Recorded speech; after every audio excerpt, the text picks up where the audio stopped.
Iki ni ikiganiro ejo. Amahoro y'Imana kuri mwe mwahisemo gutega amatwi radiyo ijwi ry'Amerika ivugira ku murongo w'104.3 FM. Turabasuhuje cyane kandi tubahaye ikaze mu kiganiro cy'uyu munsi, ikiganiro ngaruka kwezi kivuga ku burenganzira bwa muntu. Nge mwumva kuri mikoro ndi Jaime Muhawe nayo mfatanyije na mugenzi wanjye Nicole Giraneza. Amakuru yawe? Amakuru ni meza. Meze neza nta kibazo? Cyane rwose. Urakoze cyane. Hanyuma se abakunzi bacu twabahishe iki mu kiganiro ejo cy'uyu munsi? Mu kiganiro ejo cy'uyu munsi abakunzi bacu tugiye kubaganiriza ku burenganzira bwo guhitamo uwo muzabana, aho usanga bamwe mu rubyiruko bahatirwa n'imiryango ndetse n'ababyeyi gushakana nabo batihitiyemo. Muri iki kiganiro turarebera hamwe ingaruka zigera ku miryango yabanye muri ubu buryo, dushishikariza ababyeyi guha abana babo uburenganzira bwo kubana nabo bakunze ndetse bihitiyemo. Mu Rwanda rwo hambere hariho umuco w'uko ababyeyi aribo barambagiriza umusore. Wese w'umusore yabaga yashimye akaba ari umuhungu warongora, cyangwa se akaba abandi bitwaga baranga, barangaga abakobwa beza kandi b'imico myiza. Igihe umukobwa baramufataga bakamushyira umugabo atazi kandi nta burenganzira yabaga afite bwo kumuhakana. Mbese umusore n'umukobwa nta ruhare na ruto bagiraga mu mibanire yabo. Nyamara uko iminsi yagiye isimburana, ibihugu bitandukanye byagiye bibona ko uburenganzira bwa muntu buhahonyorerwa, yemezwa gushyirwaho amategeko agenga gushyingirwa ahuzwa n'uburenganzira bwa muntu. Nubwo bimeze gutyo, haracyari tumwe mu turere two mu Rwanda aho usanga ababyeyi bahatira abana babo kubana nabo batihitiyemo. Muri iki kiganiro turaza kumva icyo bamwe mu baturage bo mu karere ka Rusizi bavuga kuri iyi ngingo. Turaza kandi kumva umwe mu bagabo batuye muri aka karere ka Rusizi nka kamwe mu turere dukunze kurangwamo iki kibazo, atubwira uburyo yari agiye kubuzwa n'ababyeyi be kubana n'uwo yakundaga, nyamara akabana nabo batabishaka, na n'ubu akaba nta n'umwe mu babyeyi be uramuvugisha. Muri iki kiganiro kandi Nicole turaza kumva ubundi buhamya bw'umugore wo mu karere ka Nyaruguru ubujijwe kubana n'umusore bari bakundaga imyaka 5 agahatirwa kubana n'ababyeyi bamuhitiyemo ngo nuko ari umukire. Ku musozo w'iki kiganiro turaza kumva umwe mu banyamategeko adusobanurira icyo amategeko avuga ku babuza abandi uburenganzira bwo gushakana n'abo bihitiyemo. Ese mwe mukurikiye ikiganiro ejo mubona ari iki gituma hari imwe mu miryango ihatira abana bayo kubana nabo batihitiyemo? Mu kiganiro ejo ntabwo twiharira ijambo, namwe muduteze amatwi mushobora kudusangiza ibitekerezo byanyu, ingero cyangwa inyunganizi, bamwe twandikira ubutumwa bugufi kuri telefone ngendanwa ariyo 0728 cyangwa se kuri nimero yacu ya WhatsApp ariyo 0787581411. Mwadusanga kandi ku mbuga nkoranyambaga zacu arizo Instagram, Facebook na Twitter, wandika Ejo Youth Echo mu ijambo rimwe. Ibihe byashize byasigiye cy'urubyiruko. Ubu urubyiruko rufite indoto zitandukanye. Ese urubyiruko rukora iki rutegura ejo harwo hazaza? Urashaka gusangira n'urundi rubyiruko icyo uteganya mu gihe kizaza? Kurikira ijwi ry'urubyiruko mu kiganiro ejo.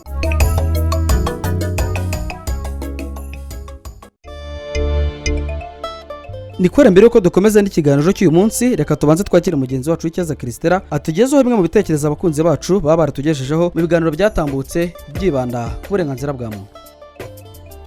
Reka nkubwire kurikira ikiganiro ejo kuri radiyo ijwi ry'Amerika ni ku 104.3 FM. Bagenzi banjye barakoze kumpa ikaze. Rero nk'uko mumaze kubimenyera, rimwe mu kwezi tubagezeho ikiganiro ku bijyanye n'uburenganzira bwa muntu. Ubutumwa ngiye kugarukaho nubwo mwadusangije ku kiganiro cyatambutse cyagarukaga ku burenganzira bw'umwana mu guhitamo ibyo aziga mu mashuri yisumbuye. Aha twaribazaga tutese mubona ari izihe ngaruka zishobora kugera ku mwana mu gihe ahitiwemo ibyo kwiga n'ababyeyi. Dore ibitekerezo mwadusangije bakunze b'ikiganiriro. Dusabimana Devota uherereye mu karere ka Kicukiro yagize ati kuri iyo ngingo ababyeyi bakagombye kubanza gukurikirana umwana akiri muto bakamufasha kureba icyo akunda n'icyo ashoboye. Ikindi iyo umwana akuze niwe wagafasha ya mbere kumenya n'icyo ashoboye kandi akunze, ubundi ababyeyi bakabimushyigikiramo. Ndizeye uherereye mu Kagarama avuga ko umubyeyi hari igihe aguhitiramo ugasanga wize ibyo udashoboye, bityo umunyeshuri ntashyiremo imbaraga kuko aba yumva nta terambere bizamugezaho. Dukomereze kuri Ezekeri uherereye mu karere ka Nyamasheke ahavuga ko ingaruka zigera ku mwana mu gihe ahitiwemo icyo kwiga ari ugutinda kugera ku nzozi ze. Ati rero uruhare rw'ababyeyi ni ugushyigikira abana kwiga ibyo bakunze. Ildefonse uherereye mu karere ka Gatsibo avuga ko umubyeyi yagakwiriye guhitiramo umwana kuko ari buzi icyamugirira umumaro, kuko hari n'igihe umunyeshuri ahitamo ashingiye ku kigare. asoza atanga inama ku banyeshuri avuga ko bagakwiriye guhitamo ibyo baziga bashingiye ku biri ku isoko ry'umurimo. Jean Dodier uri mu karere ka Rulindo yagize ati mbona nta ngaruka zagera ku mwana mu gihe ahitiwemo kuko ababyeyi baba basobanukiwe kandi ikindi byaba byiza ababyeyi bagiye baganira n'abana babo bakabyemeranyaho kugira ngo hatavuka amakimbirane. Nawe udukurikiye nakubwira ko ushobora kugira uruhare mu kiganiro udusangiza ubutumwa aho wakwifashisha nimero ya telefoni igendanwa ariyo 0788 75 81 41 cyangwa se kuri 0722 80 28 23 ndasubiramo 0788 75 81 41 cyangwa se kuri 0722 80 28 23 wadusanga ku mbuga nkoranyambaga nka WhatsApp aho wakwifashisha nimero navuze haruguru ya MTN no kuri Facebook na Instagram aho mujyashakirwa mukandikamo Ejo Youth Echo mu magambo arambuye.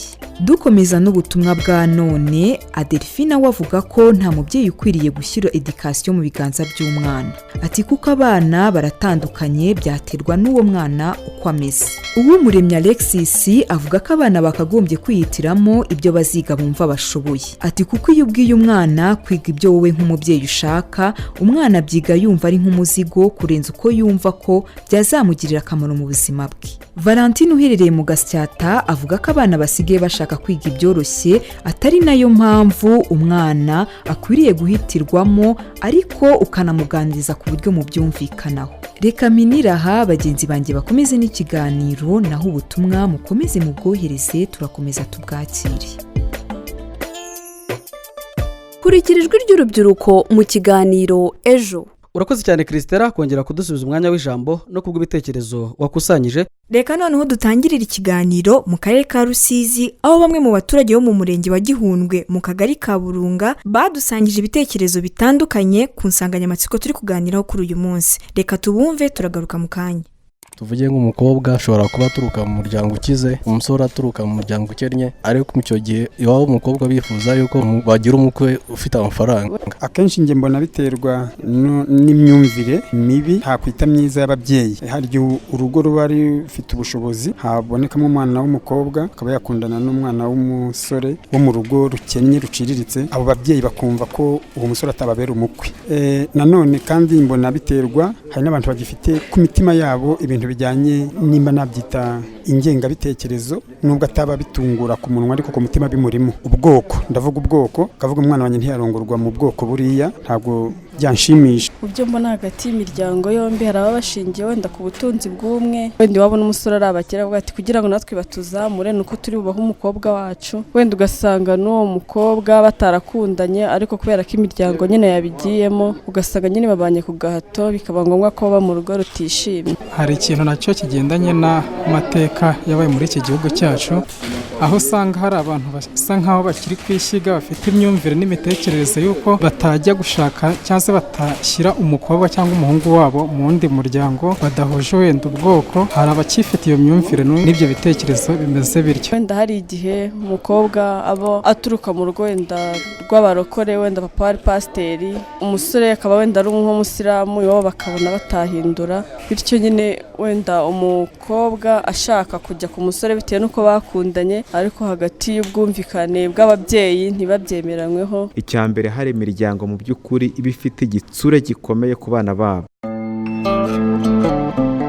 Aba baturage turabashimiye cyane kubw'ibitekerezo batanze, aho abenshi bagarutse ku bukungu, kudahuza amadini ndetse na bamwe mu baturage bakifitemo irondakoko rishingiye ahanini ku mateka abaye mu Rwanda. Mu mahame mpuzamahanga y'uburenganzira bwa muntu mu ngingo ya 16 ivuga ko umukobwa n'umusore bagejeje imyaka yo gushyingirwa yemewe n'amategeko mu bihugu bavukamo bemerewe gushyingirwa n'abo bihitiyemo hadashingiwe ku idini, ubwenegihugu cyangwa ubwoko, kandi bakagira umuryango igihe cyose babyifuza. Nubwo amategeko arengera ubwisanzure bwo kwihitiramo uwo mubana nk'umugabo n'umugore, hari kera bamwe mu babyeyi bagihitiramo abana babo abo bazabana, ibyo benshi bita gushaka indonke. Urugero umubyeyi w'imyaka 37 umaze imyaka 10 yubatse utarifuje ko umwirondoro we ushyirwa hanze. Atuye mu karere ka Nyaruguru, ni mu murenge wa Ruramba. Avuga ko yahatuye n'ababyeyi be kureka umusore wamaze imyaka 5 bakundana, abwirwa ko ari umukene maze bakamushyingira uwo bashaka ngo nuko ari umukire. Ni kuri mikoro mugenzi wacu Marie Claire Singizwe.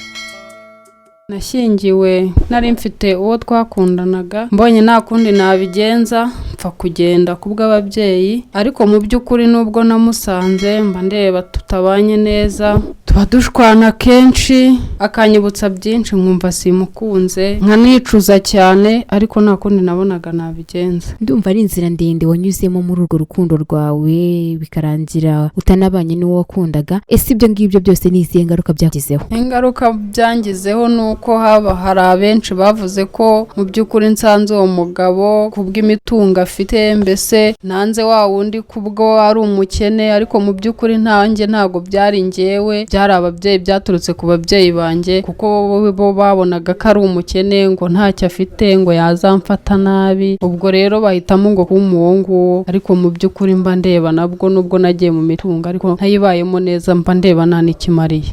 Uragira uti ubu ubona ntakikumariye, kuki ubona ntakikumariye kandi uvuga ko ihari? Impamvu mba ndeba ntakimariye nuko mba nyibayemo nishimye nananezerewe, kubwanjye mba ndeba mba ndutwa n'umugore ushobora kujya guca inshuro akaza akayirya yumva yishimye anameze neza. Nk'iyo dushwanye tugatongana bambwira ngo nabwo na n'uyu saha ndamukunda, kandi urumva imyaka tumaranye iragera muri 10. Uwo wa mbere nawe nakundaga twamaranye igihe kirekire, nabwo nzi ko kumvamo byankundira. Mwari mumaranye imyaka ingahe mukundana? Twari tumaranye imyaka 5, urumva ko nayo atari mikeya. Abaturanyi, inshuti zawe babyakiriye bate umaze gutandukana n'uwo wakundaga ugashaka ababyeyi bawe bakutegekaga gushaka? Nyine muri iyo myaka 5 urumva nkundana n'uwo wa mbere, benshi bari babizi bazi ko nzabana nawe. Ubwo rero bamaze kubona ko tutabanye, inshuti zanjye z'abakobwa zarababaye, ndetse n'abandi bari batwishimiye barababara, ariko nyine urabizi ntago wapfa kurenga ku itegeko ry'ababyeyi, kuko bashobora kuguca mu muryango nabwo ugasanga ntago bibaye byiza. Ubwo rero nahisemo kugenda, ndabana ubwo nyine nta kundi nshimisha ababyeyi, ariko njyewe ku bwanjye banumva bitameze neza. Uwo mwakundanaga yabyashiriye atese, yabyitwaye mate? Mu by'ukuri uwo twakundanaga akimara kubona ko tutakibanye yarababaye cyane, ariko nyine yamaze kubyakira ku buryo nawe yabashije kuba yashaka undi mugore nyuma yanjye.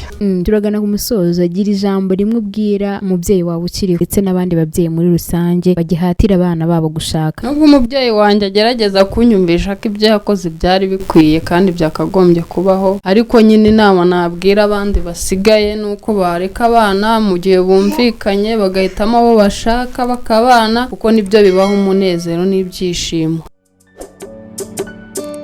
Turamushimiye cyane uyu mubyeyi ku buhamya bwe adusangije. Bakunze b'ikiganiro Ejo, mwiyumviye ko uyu mubyeyi yabanye n'uwatihitiyemo, kuri ubu bakaba bahora mu ntonganya. Nawe uduteze amatwi mu kiganiro Ejo cy'uyu munsi, wadusangiza igitekerezo ku nsanganyamatsiko turi kuganiraho kuri uyu munsi. Ese ubona ari iki gituma imwe mu miryango kuri ubu igihitiramo abana babo abo bashakana? Dusangiza igitekerezo, urugero cyangwa inyunganizi ubinyujije kuri telefoni igendanwa ariyo 07 28 02 82 Dusangiza igitekerezo, urugero cyangwa inyunganizi ubinyujije kuri telefoni igendanwa ariyo 07 28 02 82 cyangwa kuri 07 87 58 14 11. Iyi nimero kandi ushobora kuyikoresha utwandikiraho ubutumwa bugufi kuri WhatsApp. Mwadusanga kandi ku mbuga nkoranyambaga zacu arizo Facebook, Instagram na Twitter, wandika ijambo Ejo ko bifatanye maze ukadusigira igitekerezo cyawe. Reka twongere tunyarukire mu karere ka Rusizi, aho dusanga ubuhamya bw'umugabo wari ugiye kubuzwa uburenganzira bwo kubana n'uwo yakunze Nicole. Uwiringiyimana Gideon atuye mu karere ka Rusizi mu murenge wa Gihundwe. Ni umugabo washakanye n'umugore we imiryango itabishaka bitewe n'uko umugore yari afite abana 4. Wadusogongeje ku nkuru y'urukundo rwawe n'umudamu wawe muri kubana uyu munsi, gusa imiryango yaje kubyitambikamo. Watubwiraho gatoya ukuntu byagenze? Uratangira utwibwira. Yitwa Uwiringiyimana Gideon. Umugore nazanye ngiye yarabyaye afite abana 4. Tugeze ngo tushyingirwe, umubyeyi ati ntabwo nakemera yuko mushobora gushyingirwa. Impamvu ni iyi, atanga intuza yo kuvuga yuko akennye, burya batananshakira n'inkwano yo kugira ngo bigire ku buryo nge nashyingiwe. Ni ukuri natanze mfite 250 kwererwa n'abantu 3 bonyine. Maze gushyingirwa mu gihe cyo gushyingirwa kugeza na n'ubu ari iwacu ntibakandagira mu rugo, ari bashiki banjye ntibakandagira kandi ninjye muhungu njyenyine. Utekereza ko byaba biterwa n'iki? Njye nabonaga ikigaragara ari uko mu muryango bakennye, ikindi bavuga ngo umudamu arakuze sinakagombye kumushaka, kugeza na n'ubu ngubu nuko mbayeho mu isambu ya data ntago nayikandagiramo ntibayinkandagizamo cyangwa iya mama, yewe n'ibyo bagurishije babigurisha ubu ku burenganzira ntago bakigera bambwira kuko njyewe naraciwe simbara. Ese we n'umugore wawe mwarasezeranye byemewe n'amategeko, uyu munsi ubona mubanye gute? Twarasezeranye byemewe n'amategeko, tunashyingirwa byemewe n'amategeko mu itorero, turabanye nta kibazo ndetse n'abana biwe bose bari mu rugo nta kibazo. None ni icyo utekereza ko cyaba kibyihishe inyuma? Ikibyihishe inyuma ni uko nyine ko nkennye ndi umukene ntacyo nshobora kuvuga na kimwe, noneho bituma rero ngo nzanye umudamu ukuze wabyaye ngo kane sinakagombye kumuzana kuva icyo gihe, mama ashobora no kumara n'umwaka atari yavugana nanjye. Ni izihe ngaruka ubona zigera ku muryango wawe bitewe n'uko uyu munsi batishimiye urugo rwawe? Ku ngaruka bingiraho kugeza na n'ubu ngubu ntuye ahantu mu kibanza, ari abo bana bumbyaye 5, kurya ni ukuvunika kugira ngo babeho kandi dufite isambu ya data. Jide ati natanze ubutumire 250 ntwererwa n'abantu 5 gusa, kandi na n'ubu yaba bashiki banjye cyangwa ababyeyi banjye nta n'umwe uransura. Mu muco nyarwanda zimwe mu nshingano z'ababyeyi harimo no kureberera abana babo babyaye. Hambere aha habagaho witwa umuranga wafashaga kuba yahuza umuryango w'umusore n'uw'umukobwa nuko bagashyingira. Kuri ubu nta baranga bakibaho, bamwe mu babyeyi bafata iya mbere mu kuba bahitiramo abana babo babana bitewe n'ubukire bafite, ubucuti bafitanye nk'imiryango ndetse n'ibindi. Twagane n'umunyamategeko atubwira iki itegeko ribivugaho. Ndi kumwe n'umwe mu banyamategeko, Maître Dusabimana Vedaste. Yize amategeko mu mashuri yisumbuye ndetse no muri kaminuza. Kuri ubu ni umuhesha w'inkiko w'umwuga. Aratangira atubwira icyo amategeko avuga ku mubyeyi uhitiramo umwana we uwo bashakana. Amategeko y'u Rwanda rero nta ngingo nyirizina navuga ihakana ivuga ko bibujijwe. Itegeko nimero 59 yo kuwa 10 z'ukwa 9 2008 mu ngingo yayo ya 16 bavuga ngo ibihugu byose bishyize umukono kuri aya masezerano bizafata ingamba zishoboka kugira ngo bikureho ivangura iryo ari ryo ryose rikorerwa abagore mu bibazo byose bijyanye na mariage n'umuryango. Noneho mu gaka kayo ka mbere havuga ngo uburenganzira bumwe mu kujya mu byerekeranye ishyingirwa, yuko hari uburenganzira umukobwa n'umuhungu kugira ngo binjire mu ishyingiranwa ku bushake bwabo bwite. Ese haba hari igihano giteganyirijwe urenga kuri iri tegeko? Amategeko hano avuga ko nta tegeko nta gihano. Hari ibyo bita